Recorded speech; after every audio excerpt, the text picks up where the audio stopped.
네, 안녕하세요. 카카오 피코마 글로벌 개발 그룹에서 서버 개발을 담당하고 있는 준입니다. 오늘은 저희 카카오 피코마가 글로벌 서비스를 어떻게 만들어 가는지에 대한 이야기를 해보려고 합니다.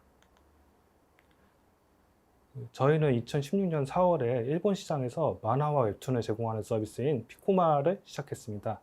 이후 많은 분들의 노력으로 저희는 기록할 만한 성장을 거듭해서 세계 1위의 만화 앱이 될 수 있었습니다. 그리고 2022년 3월 프랑스 시장에 안드로이드 앱을 출시한 것을 시작으로 iOS 앱과 웹 서비스를 순차적으로 오픈해서 글로벌 서비스에 대한 도전을 시작하게 되었습니다. 이렇게 글로벌 서비스를 시작하기 위해서 저희가 가장 먼저 진행한 일은 서비스를 프랑스 사정에 맞춰서 현지화하는 일이었습니다. 그래서 처음에는 현지의 언어, 문화, 시간대, 법률과 규정 등을 고려해서 코드들을 수정하는 작업들을 진행하게 되었습니다. 그리고 이렇게 현지화된 서비스를 오픈하고 운영하기 위해서 글로벌 서비스의 특성에 맞춘 인프라를 어떻게 구성할지, 특히 클라우드 서비스를 어떻게 하면 잘 활용할지에 대한 고민 역시 많이 할 수밖에 없었습니다. 그래서 오늘은 저희 카카오 피코마가 글로벌 서비스를 준비하고 시작한 경험을 기반으로 두 가지 주제에 대해서 이야기를 하려고 합니다. 하나는 서비스를 현지화하는 과정에 대한 이야기이며, 다른 하나는 글로벌 인프라를 어떻게 구성하였는지에 대한 이야기입니다. 먼저 서비스 현지화에 대한 이야기로 시작해 보겠습니다. 앞에서 말했듯이 저희는 일본에서 운영되는 서비스를 프랑스 시장에 진출시키는 작업을 진행했습니다. 그런데 아무래도 서비스를 우리에게 익숙하지 않은 국가의 시장 사정에 맞춰서 현지화하는 것은 생각보다 좀 어려운 부분들이 많았습니다. 어, 이 시점에서 생각할 수 있는 가장 대표적인 어려움 중에 하나는 서비스를 하는 국가에 따라서 통화 단위가 달라진다는 것입니다. 아시는 것처럼 일본은 통화 단위로 엔화를 사용하고 프랑스는 유로화를 사용합니다. 저희 피코마 서비스 같은 경우에는 스토어 결제를 통해서 코인을 구입하고 그 구입한 코인을 만화 컨텐츠로 교환하는 구조를 가지고 있습니다. 이때 피코마에서 사용되는 100코인을 구입하기 위해서 일본에서는 100엔을 지불해야 하는데 그 프랑스에서는 0.99 유로를 결제하는 구조로 변경을 하게 되었습니다. 환율을 고려해 보면은 100엔이라는 결제 단위를 0.99 유로로 변경한 거는 현지화 과정에서 굉장히 자연스러운 흐름으로 보입니다. 하지만 기술적인 관점에서는 부자연스러운 부분이 좀 생겨나게 됩니다. 한국이나 일본에서는 화폐 단위의 소수를 안 쓰기 때문에 정수형 데이터 타입을 사용해서 화폐 단위를 표현할 수 있었는데요. 유로화를 표현하기 위해서는 실수형 데이터 타입을 사용해야 했습니다. 이런 데이터 타입의 변경 때문에 일본에서는 잘 돌아가던 결제나 정산에 관련된 로직들이 프랑스에서는 예상하기 어려운 오차를 발생시킬 수 있었습니다. 대표적으로 부동소수점 연산에서 발생하는 계산 오차가 있을 수도 있고, 저희 같은 경우에는 파이썬을 주요 언어로 사용하였는데 0.5를 반올림하면 내려버리는 파이썬 프로그래밍 언어의 특성상 저희가 예상하기 어려운 오류들이 조금 발생하게 되었습니다. 이를 방지하기 위해서 저희는 통화의 자릿수를 소수점 둘째 자리라는 정해진 기준으로 고정해가지고 그 계산의 오류를 줄이고 저희가 고정 소수점 타입 혹은 정수형 타입으로 화폐 단위를 표현하는 그런 방식을 고려하게 되었습니다. 일반적으로 소프트웨어를 개발할 때는 저희가 개념적으로 공통화할 수 있는 부분들은 추상화를 시키고 이를 요구사항에 맞게 직접 구현하는 과정을 반복하는 것이 일반적입니다. 이렇게 소프트웨어를 설계하고 개발하는 것은 개발자들에게는 기초적인 개념이지만 실제로 서비스에서 적절하게 영역을 나누고 적용하는 것은 많은 고민이 필요한 일입니다. 글로벌 서비스의 경우에도 개념적으로 추상화되는 서비스의 영역과 각 지역의 상황에 맞춰서 서비스를 구현하는 영역을 나눌 수 있습니다. 저희 피코마의 경우에는 결제를 통해서 코인을 구입하고 이 코인을 컨텐츠로 교환하는 구조에서 코인과 컨텐츠라는 개념은 추상화를 할 수 있는 영역이 됩니다. 하지만 결제와 정산의 영역은 각 현지 사정에 맞는 법률, 계약, 플랫폼, 세금 등을 고려해야 했기 때문에 지역별로 특화된 구현을 해야 되는 영역이 될 수밖에 없었습니다. 당연하지만 추상화를 해가지고 공통화를 하는 영역이 많아질수록 글로벌 서비스의 확장 속도가 빨라지는 특성을 가지게 되는데 이 부분에서 직접 구현하는 영역이 많아지게 되면서 저희는 그 어떤 지역에 진출할 때마다 별도의 작업을 수행해야 되는 그런 어려움이 좀 있게 되었습니다. 하지만 이렇게 서비스가 글로벌의 모든 지역에도 잘 동작할 수 있도록 만드는 것이 그렇게 단순한 일은 아니었습니다. 예를 들어서 서버가 클라이언트에 에러 메시지를 전송하는 과정은 생각해보면 추상화하기에 매우 쉬운 구조라고 생각할 수 있습니다. 하지만 조금만 더 생각해보면 메시지는 지역에 따라서 달라지는 언어라는 변수에 종속적일 수밖에 없습니다. 그리고 그 언어가 특정한 국가나 지역에 종속되지 않는 특성 역시 가지고 있습니다. 아무래도 저희 같은 경우에는 단일 문화권에서 한 가지 언어를 오랫동안 유지한 한국이나 일본에서 개발을 많이 했기 때문에 좀 어색한 부분이 있을 수 있는데, 해외에서는 어떤 지역이나 국가에 사용되는 언어가 굉장히 다양한 경우가 많았기 때문에 하나의 언어가 특정 서비스 지역에 종속되는 형태로 구현하게 되면은 소프트웨어의 구조가 매우 복잡해지고 유지 보수가 어려워지는 단점을 가지게 됩니다. 이런 경우에는 서버가 특정 언어로 이루어진 메시지를 전달하는 것이 아니라 그 메시지의 코드를 전송하는 형태로 추상화할 수 있습니다. 에러 코드의 경우에는 클라이언트가 설정된 언어에 맞게 받은 코드를 메시지로 변환해서 출력하는 구조가 일반적입니다. 이 경우 서버는 적어도 에러 메시지의 처리와 관련해서는 지역과 관계없이 동일한 코드 베이스를 유지할 수 있습니다. 하지만 모든 언어를 코드화시켜서 전달할 수는 없습니다. 예를 들어서 저희가 서비스하는 만화라는 콘텐츠는 콘텐츠 자체가 그 언어에 강하게 종속되는 특성을 가지게 됩니다. 저기 영상 매체 같은 경우에는 그 영상과 그 자막이라는 요소를 분리해가지고 콘텐츠에서 언어적 요소를 분리하는 것이 가능한데요. 만화 같은 경우에는 어떤 말풍선에 들어있는 대사라든지 효과음 등은 그 그림 안에 그대로 고정되는 특성을 가지고 있기 때문에 언어별로 별개의 콘텐츠를 유지할 수밖에 없었습니다. 이런 경우에는 그 서버가 클라이언트로부터 언어 코드를 전달받아서 이에 맞는 콘텐츠를 제공하는 방식을 사용하게 됩니다. 요청받은 언어에 맞는 콘텐츠를 제공하는 어떤 정적인 영역은 코드 레벨에서 공통화를 시키고, 서비스의 발전이나 확장에 따라서 특정 언어에 맞는 콘텐츠들을 추가하는 영역은 동적인 영역에서 데이터를 더 추가하는 형태로 처리를 할 수 있게 되었습니다. 그리고 사실 저희가 서비스를 현지화하면서 가장 고생을 많이 한 부분은 시간을 다루는 코드를 작성할 때였습니다. 한국이나 일본처럼 서비스 지역 전체에 하나의 타임존만 고려해도 되는 경우에는 데이터베이스, 서버, 클라이언트의 타임존이 모두 UTC 플러스 9로 같다고 가정하면은 서로 통신을 하거나 표현하는 시간 정보에 타임존을 특별히 고려하지 않아도 괜찮았습니다. 그래서 국내 서비스를 개발할 때는 종종 타임존이 없는 날짜와 시간 데이터 타입을 이용해서 간편하게 데이터를 교환하는 경우도 있었습니다. 프랑스의 경우에도 UTC 플러스 9의 타임존이 UTC 플러스 1로 바뀌게 되는 것이니까 프랑스 서비스를 위한 서버와 데이터베이스가 일본 서비스와 완전히 분리된다는 가정하에 기존 구조를 그대로 가져가도 문제는 없었습니다. 별다른 코드 변경을 하지 않아도 서버 OS의 시간 설정만 바꿔주면은 부작용 없이 서비스의 타임존을 프랑스 사정에 맞춰서 현지화할 수 있을 것으로 생각을 했습니다. 하지만 결론부터 말하자면 실제로 현지화를 할 때 이런 방식을 사용하는 것은 불가능했습니다. 프랑스의 경우에는 저희가 생각하기에 서유럽에 있는 그 본토만이 프랑스라고 생각하기 쉽지만 실제 영토는 훨씬 다양한 지역에 위치했으며 타임존도 굉장히 다양하게 사용하고 있었습니다. 어떤 곳은 UTC보다 빠른 곳이 있었고 어떤 곳은 UTC보다 느렸고 타임존 오프셋이 1시간 단위가 아니라 UTC-9.5 이런 식으로 30분 단위로 차이나는 것도 있었습니다. 저희 글로벌 서비스의 대상이 되는 많은 국가들이 여러 타임존을 동시에 사용하는 경우가 굉장히 많았기 때문에 프랑스만 특수한 경우라고 생각하기는 조금 어려웠습니다.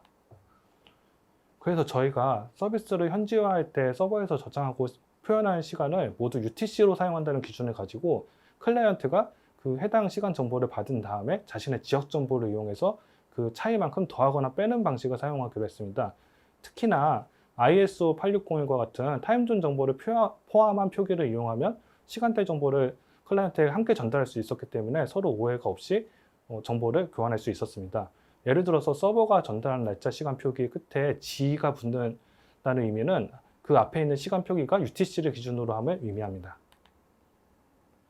하지만 UTC를 기준으로 데이터를 저장하고 교환하더라도 그럼에도 불구하고 지역을 고려해야 하는 경우가 있었는데요.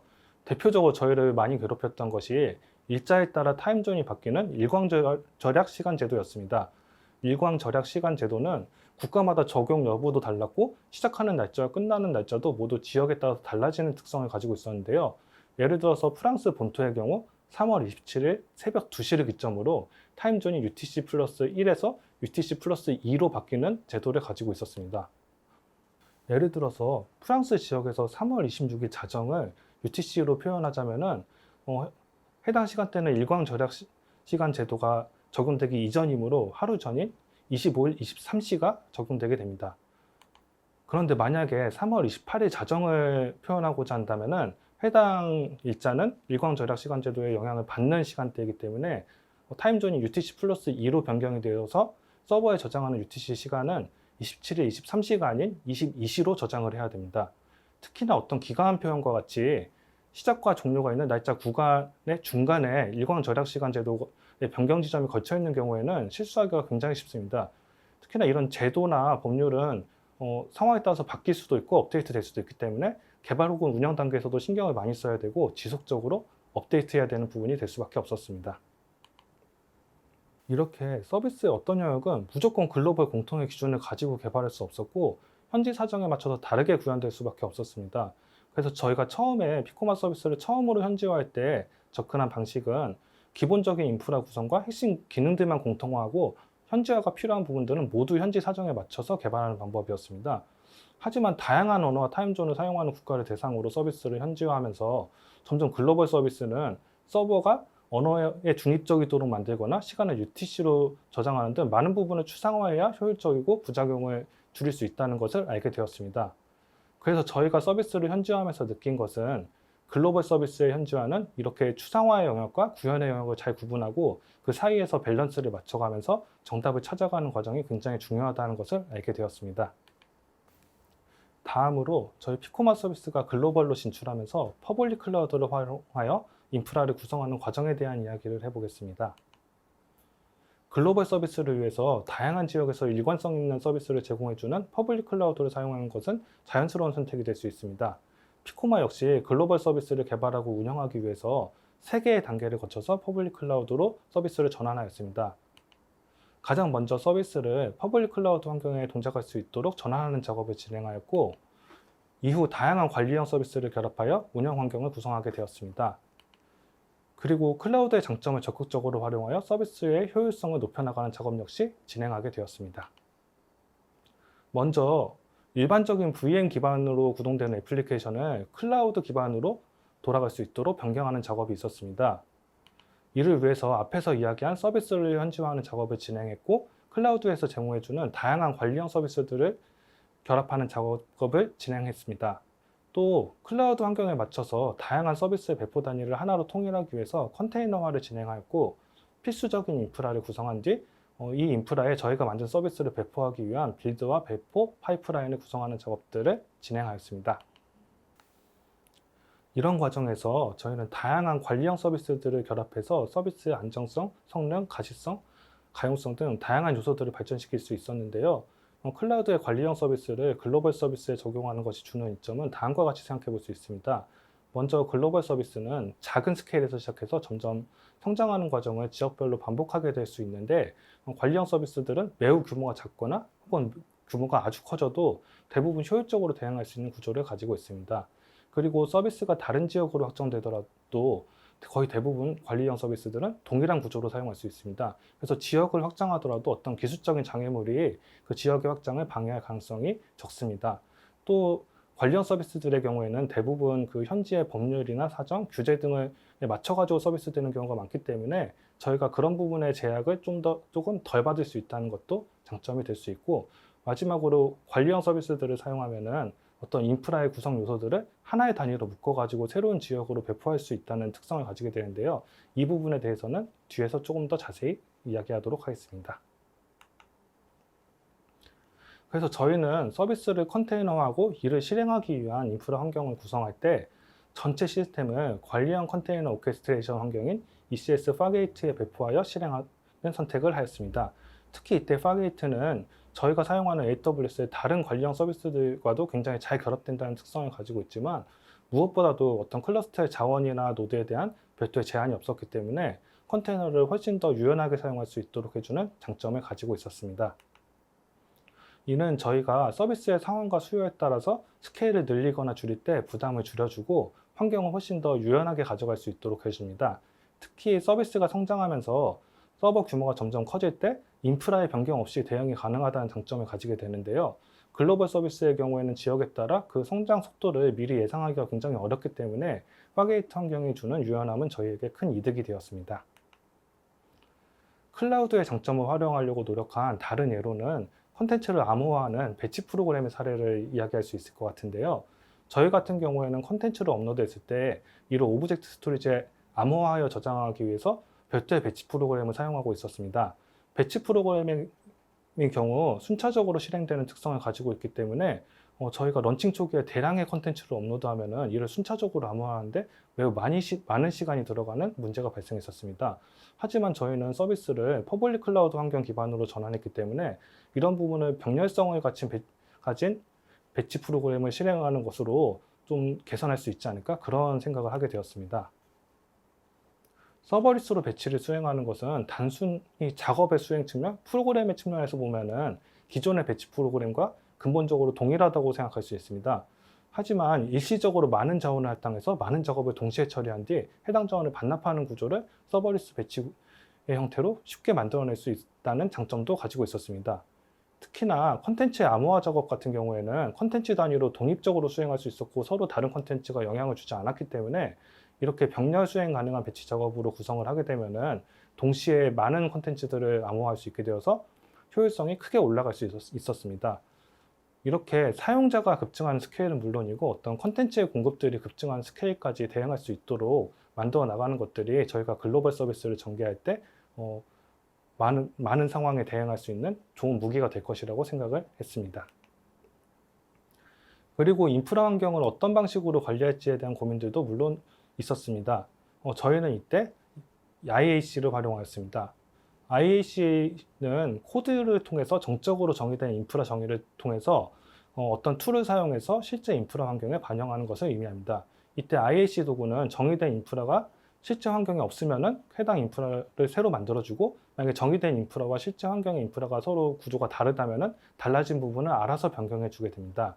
이런 역할을 수행하는 여러 가지 IAC 도구들이 있지만 저희는 그 중에서 프로그래밍 요소를 조금 더 적극적으로 활용할 수 있는 CDK를 사용하게 되었습니다. CDK는 프로그래밍 언어를 활용해 가지고 인프라를 정의하기 때문에 진입 장벽이 다소 높다는 단점을 가지고는 있었지만 저희에게 익숙한 객체지향적인 설계 방법론을 인프라 영역에 그대로 적용할 수 있다는 장점을 가지고 있었습니다. 예를 들어서 각각의 마이크로 서비스를 구동하기 위한 인프라 정의를 적절한 레벨로 추상화한 다음에 이에 대한 네트워크 연결, 로깅, 모니터링, 복제 정책 등 각각의 서비스의 특성에 맞는 인프라 구조를 기본적인 인프라 구조에서 상속을 받아서 같이 사용하거나 오버라이드해서 다르게 구현하는 것이 가능했습니다. 글로벌 서비스가 확산되는 상황을 생각해 보면은 모든 리전의 인프라가 완벽하게 동일할 수는 없기 때문에 상황에 따라서 유연한 구조를 가져갈 수 있는 IAC를 활용하고 CDK를 활용하는 것이 저희에게는 유리하다는 판단을 하게 되었습니다. 이렇게 IAC 환경을 이용해서 코드를 작성할 경우에는 하나의 인프라 정의를 이용해서 여러 리전의 인프라를 구성할 수 있다는 IAC의 가장 큰 장점을 끌어낼 수 있었습니다. 이는 저희가 새로운 리전에 진출하는 상황을 가정했을 때 그 리드 타임을 크게 줄일 수 있다는 장점도 가지고 있었으며 여러 리전을 관리할 때 하나의 변경으로 모든 리전의 인프라 구성의 변경을 적용할 수 있다는 장점도 가지게 됩니다. 아무래도 IAC를 이용한 인프라 관리는 아직 호불호가 많이 갈리는 영역이지만 글로벌 서비스의 경우에는 IAC가 가져오는 이득이 분명하다고 생각을 할 수 있습니다. 다만 저희가 경험한 것에 따르면은 IAC를 사용하기로 결정했으면 가급적 서비스의 모든 인프라를 전부 IAC로 관리해야지 일부 인프라만 IAC로 관리하고 일부 인프라는 수동으로 관리하는 영역을 남겨두게 된다면은 저희가 기대하는 IAC의 장점들을 모두 누리기가 쉽지 않겠다는 경험을 가지게 되었습니다. 그래서 저희가 피코마의 글로벌 서비스 인프라를 구성할 때 가장 신경을 많이 쓴 것은 서비스의 사용자가 많아질 것을 대비한 성능 측면에서 스케일에 신경 쓰는 것은 물론이고 동시에 서비스의 지역이 넓어지는 스케일도 같이 고려해야 한다는 점이었습니다. 그리고 국가에 따라서 서비스의 환경이 달라질 수도 있으므로 유연하게 대응할 수 있으면서도 새로운 지역의 서비스를 전개하는 리드 타임을 빠르게 가져갈 수 있는 재생산성이 높은 인프라를 구성하는 것이 중요하다고 생각을 하게 되었습니다. 그래서 오늘 이야기한 내용들을 정리해 보도록 하겠습니다. 서비스의 현지화 단계에서 추상화를 고려하고 확장에 빠르게 대응할 수 있는 인프라를 구성하는 것은 모두 저희가 서비스를 유연하게 대응할 수 있는 소프트웨어로 구성하기 위한 과정의 하나라고 볼 수 있습니다. 이는 글로벌 서비스의 특성상 기존의 관습이 통하지 않거나 시장 상황이 빠르게 변하는 경우가 많기 때문에 서비스를 기민하게 바꿔가면서 성장을 도모하기 위한 저희의 노력이라고 봐주시면 좋을 것 같습니다. 글로벌 서비스의 경우에는 새로운 시작을 반복해야 하는 숙명이 있으며 성장과 확산에 가속도가 붙을 것도 고려해야 됩니다. 그래서 새로운 시작을 반복하게 되면서 엔지니어들에게도 많은 도전 과제들이 주어지게 되는데요. 저희가 오늘 공유해드린 경험을 바탕으로 저희와 비슷한 도전을 하시는 혹은 도전을 앞두고 계신 많은 엔지니어 분들에게도 도움이 되었으면 좋겠습니다. 감사합니다.